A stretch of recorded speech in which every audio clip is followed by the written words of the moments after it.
प्यारे बच्चों, आशुतोष मैथ में आपका स्वागत है। आप सभी लोग को सबसे पहले दीपावली की ढेर सारी शुभकामनाएँ मैं देना चाहता हूँ। और आप लोग को पता ही होगा कि हम लोग दिवाली जो है क्यों मनाते हैं।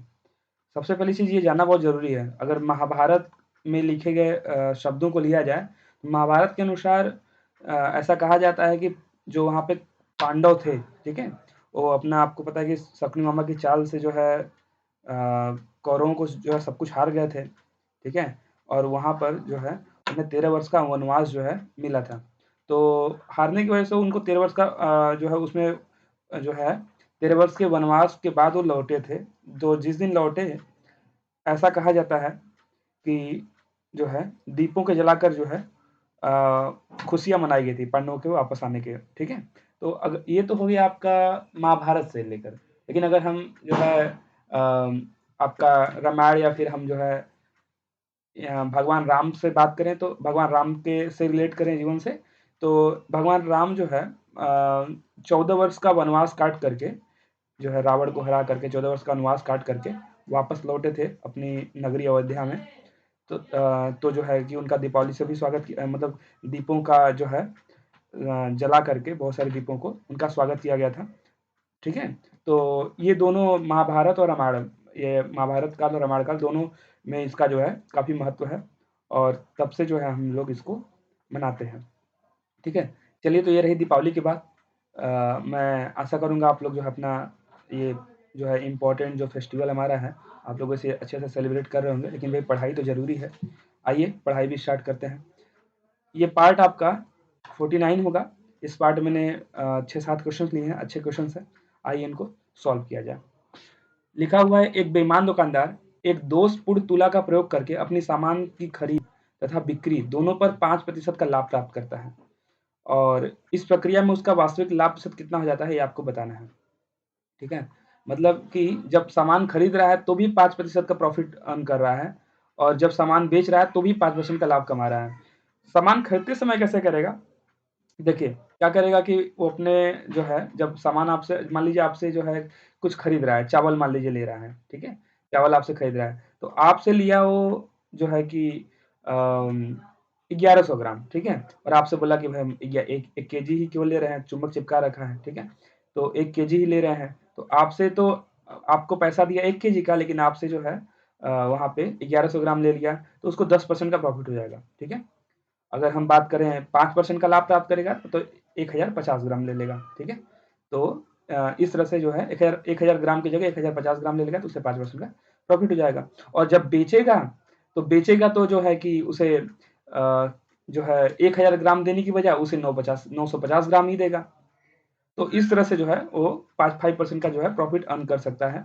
तो इस क्वेश्चन को देखिए, आप इफेक्टिव परसेंट से आप बड़े आसानी से लगा सकते हैं। आपको पता है कि 5% का जो प्रॉफिट है, ये खरीदते समय और बेचते समय दोनों टाइम जो है ये जो है कि घपलेबाजी करके जो है कमा रहा है। तो आप इसको जो है इफेक्टिव परसेंट से लगाइए। 5 प्लस 5, 5% दो बार अर्न कर रहा है, तो 5 प्लस 5 इंटू 5 मतलब 25/100, यही आपका जो है इफेक्टिव परसेंट आएगा, जो उसको प्रॉफिट होगा, ठीक है? कितना होगा? 5 आपने जोड़ दिया, ये हो गया 10। और 25/100 को आप क्या लिख सकते हैं? आप लिख सकते हैं 0.25, ठीक है? तो इसको ऐड करेंगे तो हो जाएगा 10.25%। तो ये 10.25% का बच्चों प्रॉफिट होगा। कौन सा ऑप्शन सही है? थर्ड वाला। देखिए, एसएससी दिल्ली पुलिस परीक्षा में सब इंस्पेक्टर परीक्षा में अगस्त 2012 के पेपर में आया था ये क्वेश्चन। चलिए नेक्स्ट क्वेश्चन पे चलते हैं। लिखा हुआ है, एक बेईमान व्यापारी अपनी वस्तुएं जो है क्रय मूल्य पर बेचने का दावा करता है, परंतु 1 किग्रा के जगह वो 850 ग्राम का नकली बाट का प्रयोग करता है। मतलब उसका जो बटखरा है या उसका जो बाट है, जिससे वो वस्तुओं को तौलता है, वो 1 किलोग्राम का नहीं है, वो 850 ग्राम का ही है, ठीक है? नकली है। तो असल में लोगों से 1 केजी का पैसा लेता है कि हम 1 केजी बेच रहे हैं, लेकिन वो उनको जो है 850 ग्राम वस्तुएं ही देता है। तो इस तरह से जो है कि 150 ग्राम तो ऐसे उसमें जो है अर्न कर लेता है। तो इस क्वेश्चन को हम कैसे लगा सकते हैं, मैं आपको एक बार समझाना चाहता हूँ। आगे से आप क्विकली इसे कर सकते हैं डायरेक्ट। आप सबसे पहले इस क्वेश्चन को समझ लीजिए।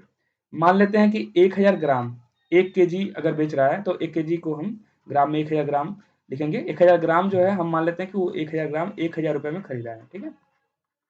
अगर 1000 ग्राम वो 1000 रुपए में खरीदा है, ठीक है? तो आपको पता है कि 850 ग्राम के बट्टे का इस्तेमाल कर रहा है, तो बेचेगा तो 850 ग्राम बेचेगा, ठीक है, और कहेगा कस्टमर से कि भाई हम तो 1 किलो बेच दे रहे हैं आपको, ठीक है। तो आपको पता है कि अब क्या बोला गया क्वेश्चन में कि क्रय मूल्य पर बेचने का दावा करता है, मतलब अब बोलेगा क्या कि भैया हमने जितने में खरीदा है उतने में हम बेच रहे हैं आपको। 1000 रुपये में अगर खरीदा है तो बोलेगा उससे 1000 रुपये, तो 850 ग्राम दे करके उसे कितना पैसा लेगा, 1000 रुपये। मतलब कि उसको दिया 850 ग्राम और 1000 रुपये उसे लिया, तो उसको कितने परसेंट का प्रॉफिट होगा। देखिए 850 ग्राम उसे कितने का पड़ा है ये आप निकाल लीजिए। 850 ग्राम उसे पड़ा है 850 रुपये में। तो अब देखिए, अब आपको चीजें रिलेट कर पाए। 850 रुपये का सामान जो है वो खरीदा और 1000 रुपये में उसने बेचा, तो ये आपका क्रय मूल्य हो गया, और 850 रुपये क्रय मूल्य हो गया और 1000 रुपये विक्रय मूल्य हो गया। तो क्रय मूल्य आपको लाभ प्रतिशत निकालना है, तो आप क्या करेंगे, विक्रय मूल्य में से क्रय मूल्य माइनस कर देंगे। आपको 1000 में से हम 850 माइनस करेंगे तो 150 रुपये आ जाएगा। 150 रुपये का लाभ हो रहा है, और क्रय मूल्य कितना है, उस सामान को जो हमने बेचा है वो जो है हमने कितने में खरीदा था, 850 ग्राम बेचा है, तो 850 ग्राम कितने का खरीदा था, 850 रुपये में। तो आप जो है डिनोमिनेटर में 850 लिखेंगे और 100 से जो है मल्टीप्लाई कर देंगे, 0 से 0 चला जाएगा, 5 3 जा 15, 5 से काटेंगे आपका 17 आ जाएगा, ठीक है। तो 300 बटे के 17 आ जाएगा। इसको जो है आप मिक्स फ्रैक्शन में चेंज करेंगे तो 17 कम 17 13, 17 7 119, ठीक है। एक सेकंड, 17 कम 17 आपका 13 आ जाएगा, 17 7 119, और जो है 11 बचेगा, 17 से 11 बटे 17% का आपका जो है प्रॉफिट होगा। कौन सा ऑप्शन सही है, ऑप्शन नंबर सेकेंड। चलिए बच्चों नेक्स्ट क्वेश्चन पे चलते हैं। या पहले मैं आपको एक चीज और बता देना चाहता हूँ, अगर ये क्वेश्चन आएगा डायरेक्ट तो इसको जो है कि मैंने आपको समझाया, लेकिन इसको आप क्विकली कैसे करेंगे। देखिए आपने देखा 850 ग्राम, ठीक है, के बट्टे का इस्तेमाल कर रहा है, मतलब 150 ग्राम, तो 1 केजी की जगह अगर 850 ग्राम बेच रहा है तो 150 ग्राम का उसे प्रॉफिट हो रहा है।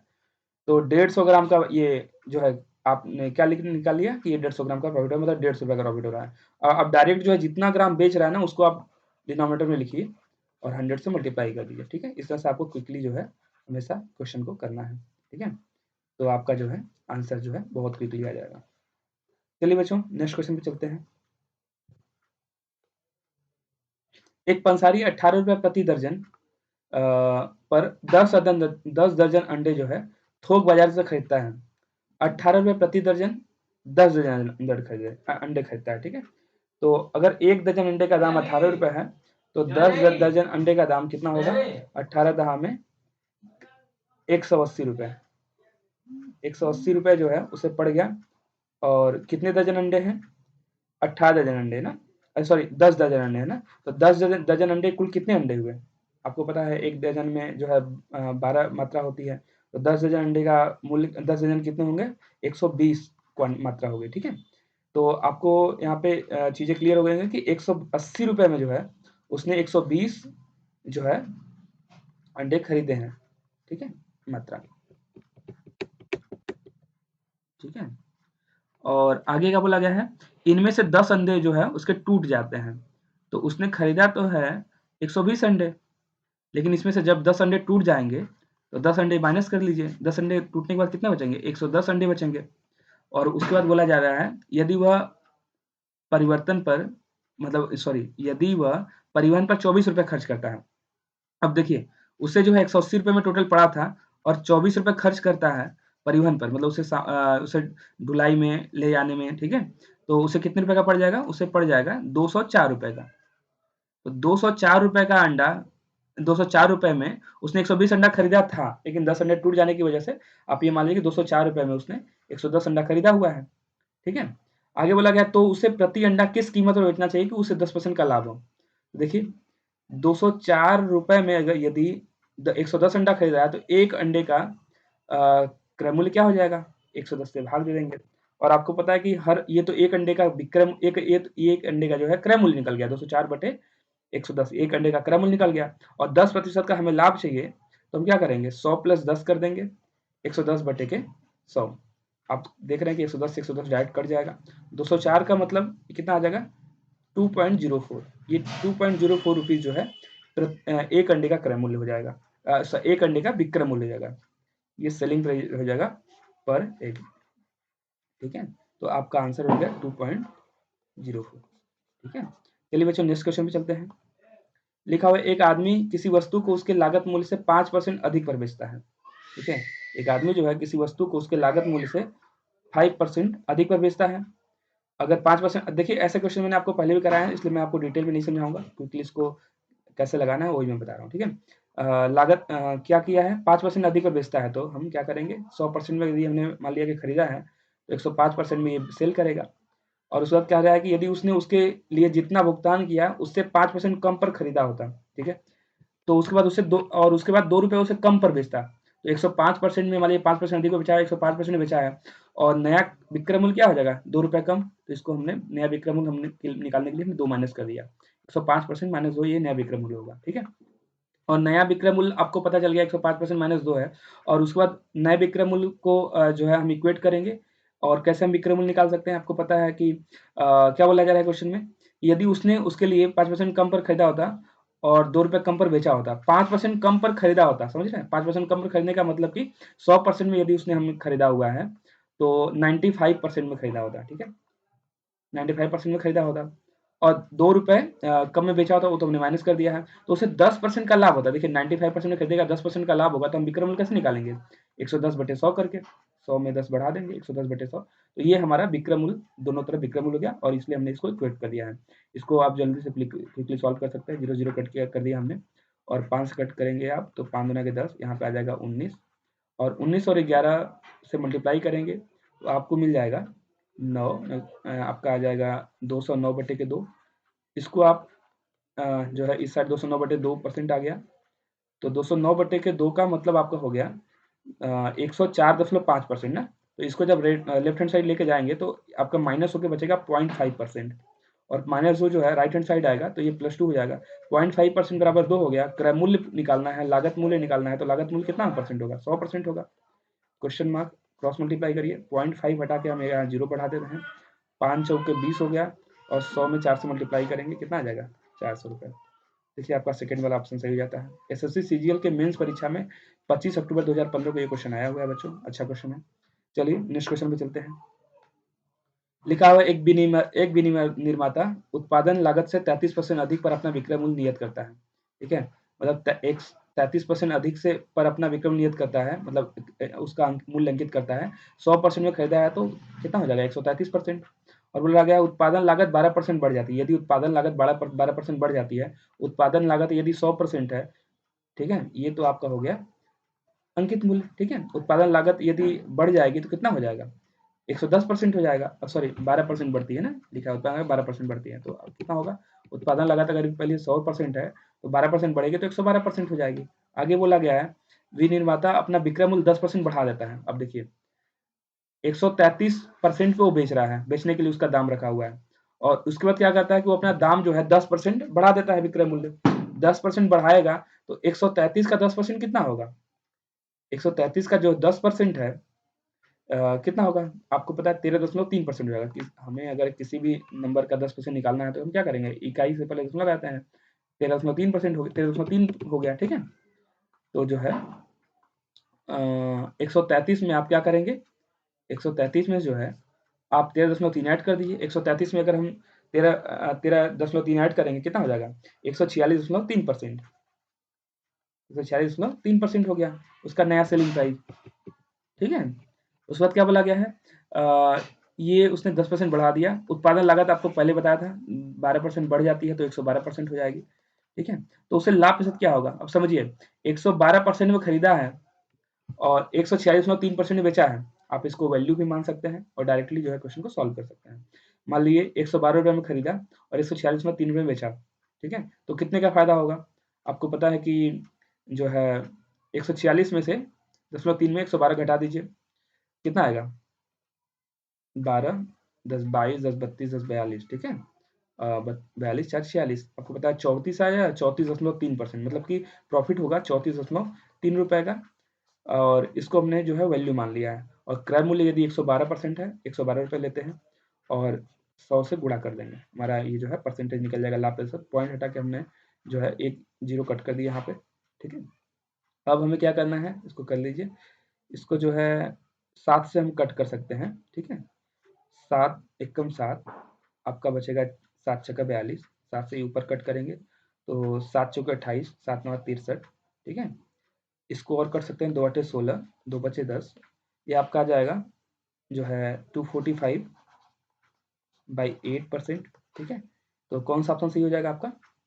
आपको पता है कि 8 3 के 24 3 बार जाएगा और फिर 0 जो है कि बाद लेके जाना पड़ेगा, ठीक है। तो ये 30 सही 5/8% आएगा इसका आंसर, ठीक है। चलिए बच्चों नेक्स्ट क्वेश्चन पे चलते हैं। लिखा हुआ है एक फल विक्रेता 600 रुपए में 240 सेब खरीदता है, उनमें से कुछ सेब खराब हैं और फेंक दिए जाते हैं, ठीक है। 600 रुपए में 240 सेब खरीदता है, ये 600 रुपए में 240 सेब खरीदता है और बोला उनमें से कुछ सेब खराब हैं और फेंक दिए जाते हैं।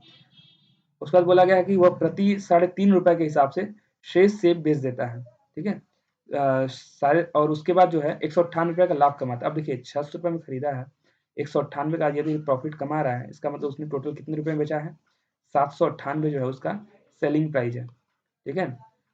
और आपको पता है कि वो बेचा है प्रति जो है सेब 3.5 रुपए के हिसाब से। तो 798 में हम 3.5 रुपए से जो है भाग दे तो हमें क्वांटिटी पता चल जाएगा कि जो है कितने सेब उसने बेचे हैं। 3.5 से भाग दे दीजिए, क्योंकि 798 क्या है उसका विक्रय मूल्य है और एक जो है सेब को कितने बेचा है? 3.5 रुपए प्रति सेब के हिसाब से बेचा है। तो अगर जो है हमने उसको डिवाइड कर दिया 798 रुपए को 3.5 रुपए से, तो हमें पता चलेगा कितना जो है उसे उसने कितने सेब बेचे हैं। तो पॉइंट हटा के एक जीरो ऊपर बढ़ा देते हैं, ठीक है। अब इसको काट लीजिए, 7 से काटेंगे 7 5 35, 7 से कम 7 जीरो 7 जो है कि 1 सेकेंड, 7 से कम 7 और फिर 7 से कम 7 2 7 चौके 28 जीरो आ जाएगा, ठीक है। ये आ जाएगा, इसको आप कट कर लीजिए 5 से, तो आपका आ जाएगा 5 दूना के 10, 5 दूना के 10 5 बटे 40, 228 सेब। तो आप देखिए अब बोला गया है कि फेंके गए सेबों का प्रतिशत क्या है। फेंके गए सेब हमें निकालने हैं। 240 सेब जो है उसने खरीदे थे, कुछ खराब हो गए थे, इसका मतलब खराब कितने हुए थे वो आपको बताना है। खराब कितने हुए थे वो निकाल लीजिए, उस वजह उनके खराब का सेबों का प्रतिशत निकाल लीजिए। तो 240 सेब में से उसने 228 सेब जो है बेचे हैं, इसका मतलब खराब कितने हो गए? 12 हो गए। 240 में से 228 माइनस करेंगे तो आपका आ जाएगा 12 सेब। 12 सेब जो है ये वेस्ट हो गए थे, ठीक है। तो उनका प्रतिशत निकालना है, तो 12 और टोटल ऊपर रखेंगे जितने वेस्ट हुए थे, और टोटल कितने सेब में से वेस्ट हुआ था? 240 सेब में से, इंटू 100 कर दीजिए परसेंटेज निकालने के लिए। 12 दूना के 24 और 20 पंजे 100। तो 5% का बच्चों जो है कि 5% सेब जो है वेस्ट हो गया था, ठीक है। आपका ऑप्शन नंबर 3 जो है सही हो जाता है। चलिए नेक्स्ट क्वेश्चन पे चलते हैं। ये बच्चों लास्ट क्वेश्चन है। लिखा गया कोई वस्तु 25% के लाभ पर बेची जाती है। 25% के लाभ पर बेची जाती है, इसका मतलब कि 125% में बेची जाती है। यदि बिक्री मूल्य दुगना कर दिया जाए, बिक्री मूल्य दुगना करने का मतलब कि इसको 2 से गुणा कर दिया जाए तो कितना हो जाएगा? 250% हो जाएगा। तो लाभ प्रतिशत क्या है? लाभ प्रतिशत जो है 100% अगर क्रय मूल्य होता है तो 150% ज़्यादा है, तो 150% का क्या हो जाएगा? प्रॉफिट हो जाएगा, ठीक है बच्चों। चलिए वीडियो देखने के लिए आपका बहुत बहुत धन्यवाद। जो है अगर आप पहली बार चैनल पर आए हैं तो कृपया चैनल को सब्सक्राइब कर लीजिए। चलिए मिलते हैं नेक्स्ट वीडियो में। दिवाली सेलिब्रेट करिए अच्छे से, ठीक है। नेक्स्ट वीडियो में मिलते हैं। Bye bye, take care.